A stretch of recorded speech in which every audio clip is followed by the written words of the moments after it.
Assalamualaikum warahmatullahi wabarakatuh. Hai teman-teman, ada yang tahu nggak apa itu AHP? Jika tidak tahu, maka tonton video kami ya sampai selesai.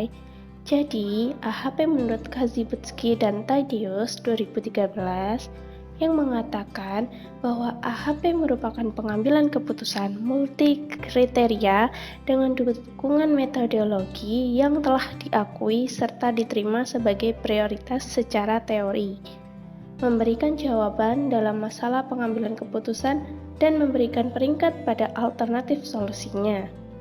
Dalam artian, besarnya AHP adalah metode pengambilan keputusan dengan melakukan perbandingan berpasangan antara kriteria pilihan dan juga perbandingan berpasangan antara pilihan yang ada. Permasalahan pengambilan keputusan menggunakan AHP umumnya dikomposisikan menjadi kriteria dan alternatif pilihan. Untuk lebih jelas dalam menganalisis analytical hierarchy proses, maka menggunakan aplikasi Expert Choice. Selanjutnya, di sini kami akan menjelaskan program pemerintah yaitu Kartu Prakerja. Pada bulan April 2020, pemerintah mengeluarkan Kartu Prakerja. Kartu Prakerja dibuat karena adanya pandemi virus corona yang terjadi di Indonesia. Maksud dari program prakerja ini dimanfaatkan untuk membantu meringankan biaya pelatihan pengembangan potensi angkatan kerja dan meningkatkan produktivitas serta daya saing angkatan kerja. Melalui program Kartu Prakerja ini, pendaftar mendapatkan paket manfaat sebesar Rp3.555.000 dengan rincian biaya pelatihan sebesar Rp1.000.000 dalam penuntasan pelatihan sebesar Rp2.400.000 dengan pembayaran Rp600.000 per bulan. Jadi, kriteria yang mendapatkan kartu prakerja yang pertama yaitu warga negara Indonesia, usia di atas 18 tahun. Yang kedua, lulusan pendidikan formal. Yang ketiga, warga negara Indonesia yang terkena PHK. Sedangkan alternatifnya yaitu 1. Bantuan dana pelatihan. Kedua, intensif penuntasan pelatihan. Ketiga, intensif survei kebekerjaan. Yang keempat, adanya program internship. Selanjutnya, kita akan menilai masing-masing kriteria dan alternatif dengan menggunakan aplikasi Expert Choice. Selanjutnya kita akan membuat Expert Choice. Langkah pertama yaitu membuka aplikasinya dulu. Lalu create new model, klik OK. Kita di sini kita masukkan kartu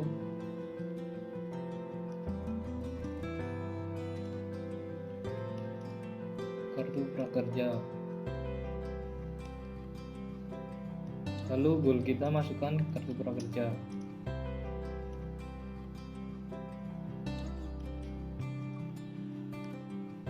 Di sini kita klik insert child of current node. Yang pertama kita isi kriteria tentang WNI usia di atas 18 tahun.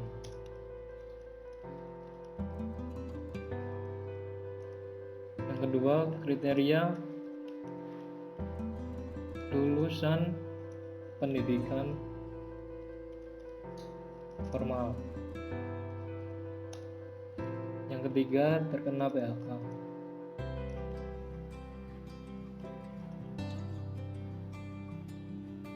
Dari sini kita isi alternatif yang pertama.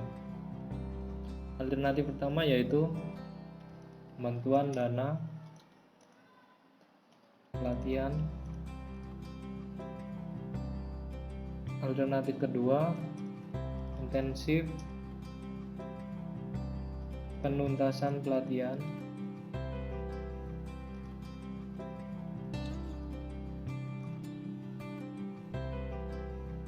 Yang ketiga, intensif survei kebekerjaan.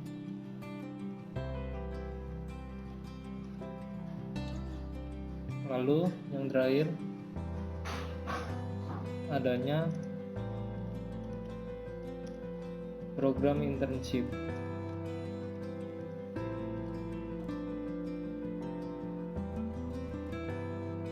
Dari sini kita isi dari goal kartu prakerja di 3:1. Kita dapat menilai di sini. Dari kartu prakerja sendiri, ini terdapat WNI usia di atas 18 tahun dan lulus pendidikan formal. Kita beri nilai ke lulus pendidikan formal di angka 8. Selanjutnya, WNI di atas 18 tahun dengan terkena PHK.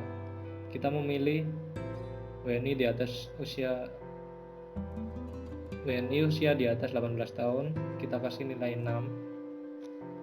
Lalu yang terakhir, antara lulusan pendidikan formal dengan terkena PHK, kita memilih lulusan pendidikan formal di angka 8. Ini untuk merekod kalkulasinya.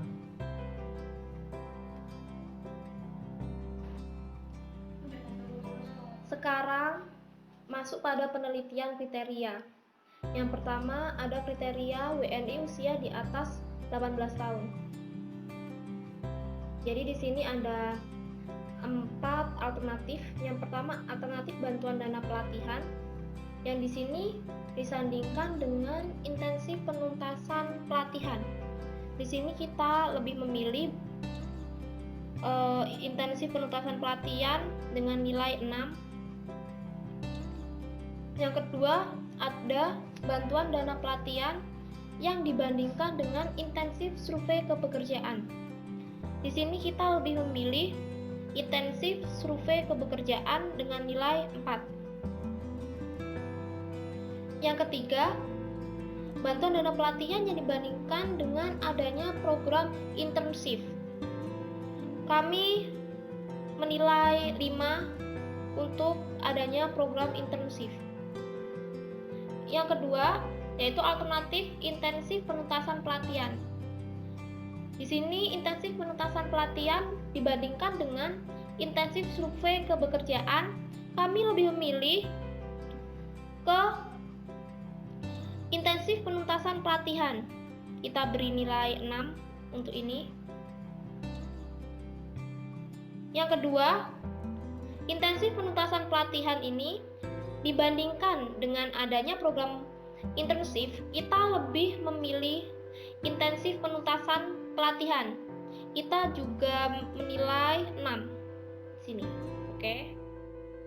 Yang terakhir, alternatif intensif survei kepekerjaan yang dibandingkan dengan adanya program internship, kita lebih memilih adanya program internship. Di sini kita nilai 4. Oke. Jadi di sini hasilnya kita dapat atau inkonnya yaitu 0,17. Kita kembali lagi untuk melanjutkan kriteria yang kedua. Kita tutup dulu. Kita klik yes untuk nge-save ya datanya. Oke.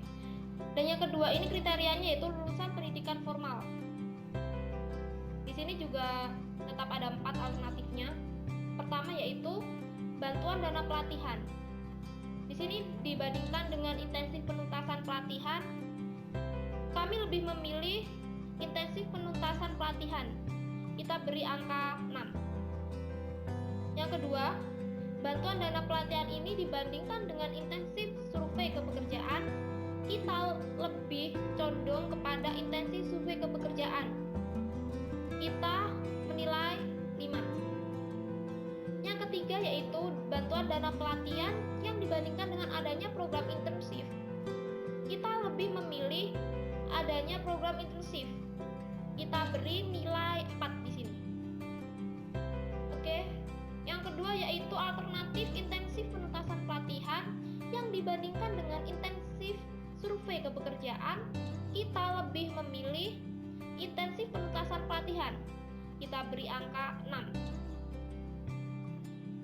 Yang kedua yaitu intensif penuntasan pelatihan yang dibandingkan dengan adanya program internship, kita lebih memilih intensif penuntasan pelatihan. Di sini kita lebih memilih ke angka 5.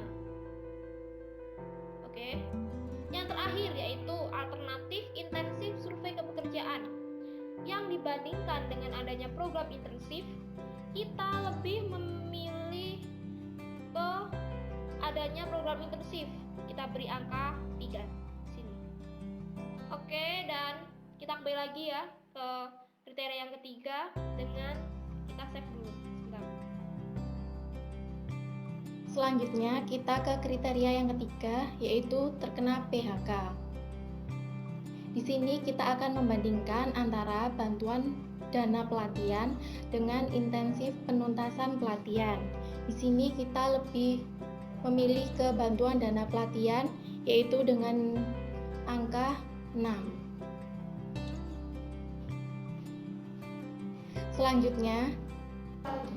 Selanjutnya memberikan penilaian antara bantuan dana pelatihan dengan intensif survei kepekerjaan. Di sini kita menilai dengan angka 4. Untuk bantuan dana pelatihan dan disandingkan dengan adanya program internship, di sini kita menilai angka 3, tetapi lebih condong ke adanya program internship. Selanjutnya, intensif penuntasan pelatihan disandingkan dengan intensif survei kepekerjaan. Di sini kami menilai angka 4.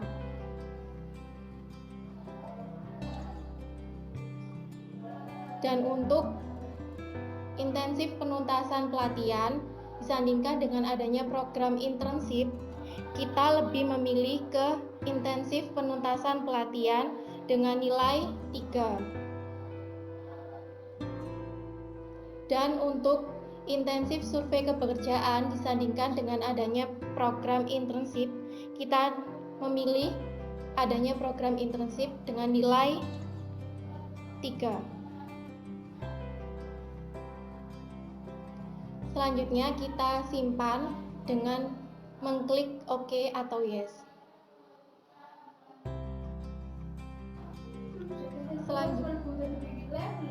Selanjutnya kita klik kartu prakerja, lalu sintesis, kemudian kita klik with respect to goal. Ya, di sini udah terlihat tentang kartu prakerja. Yang paling tinggi yaitu intensif penuntasan pelatihan dengan nilai 588. Selanjutnya, nilai tertinggi kedua yaitu adanya program internship dengan nilai 217. Nilai tertinggi yang ketiga yaitu intensif survei kepekerjaan dengan nilai 116, dan yang paling kecil atau rendah yaitu bantuan dana pelatihan sebesar 079. Selanjutnya kita klik sensitivity creep dan klik open for creep. Jadi kesimpulannya kita bisa melihat dari grafik ini bahwa kriteria masyarakat yang sebaiknya mendapatkan kartu prakerja adalah lulusan formal. Maksudnya untuk jangka waktu panjang, kartu prakerja ini diperuntukkan untuk masyarakat Indonesia yang sudah menempuh sekolah maupun itu sekolah SD, SMP, atau SMA tanpa memandang usia. Jadi masyarakat Indonesia harus berpendidikan semua untuk mendapatkan kartu prakerja. Dengan persyaratan seperti ini, pemerintah harus meratakan pendidikan di seluruh Indonesia sesuai dengan pembukaan Undang-Undang Dasar 1945 yang berbunyi mencerdaskan kehidupan bangsa. Penilaian tertinggi kedua adalah warga negara Indonesia usia 18 tahun yang mendapatkan kartu prakerja. Karena umur 18 tahun sudah mampu dalam dunia pekerjaan dan pemikiran sudah dewasa. Namun dalam hal ini masyarakat di bawah umur 18 tahun tidak bisa mendapatkan kartu prakerja. Dari penilaian terendah adalah orang terkena PHK. Karena orang yang terkena PHK sudah pasti pernah bekerja dan memiliki skill di bidangnya. Sedangkan kartu prakerja ini merupakan program pelatihan kerja. Jadi lebih diutamakan orang yang belum pernah bekerja. Sedangkan alternatif tertinggi dilihat dari grafik ini, yaitu intensif penuntasan pelatihan, di mana para pemilik kartu prakerja mendapatkan pelatihan kerja berupa materi maupun praktek secara online maupun offline. Sedangkan alternatif tertinggi dilihat dengan nilai 58,8%, yaitu intensif penuntasan pelatihan, di mana para pemilik kartu prakerja mendapatkan pelatihan kerja berupa materi maupun praktek secara online maupun offline. Pemerintah bekerjasama dengan Dinas Tenaga Kerja, Dinas Perindustrian, Dinas Perdagangan, Dinas Pariwisata, serta Dinas Koperasi dan UMKM. Penerimaan kartu prakerja juga bisa memilih jenis pelatihan di situs mitra platform digital seperti Skill Academy yang terdiri dari pelatihan ojek online, mahir berbahasa Inggris, teknik melamar kerja, dan mengembangkan UMKM. Penilaian tertinggi kedua adalah adanya program intensif dengan nilai 21,7% untuk para pemilik kartu prakerja. Dan penilaian ketiga yaitu alternatif intensif survei kerja dengan nilai 11,6%. Penilaian tertinggi keempat yaitu bantuan dana pelatihan dengan nilai 7,9%. Demikian penjelasan dari kelompok kami mengenai analytical hierarchy proses tentang kartu prakerja dengan menggunakan aplikasi Expertise. Wassalamualaikum warahmatullahi wabarakatuh.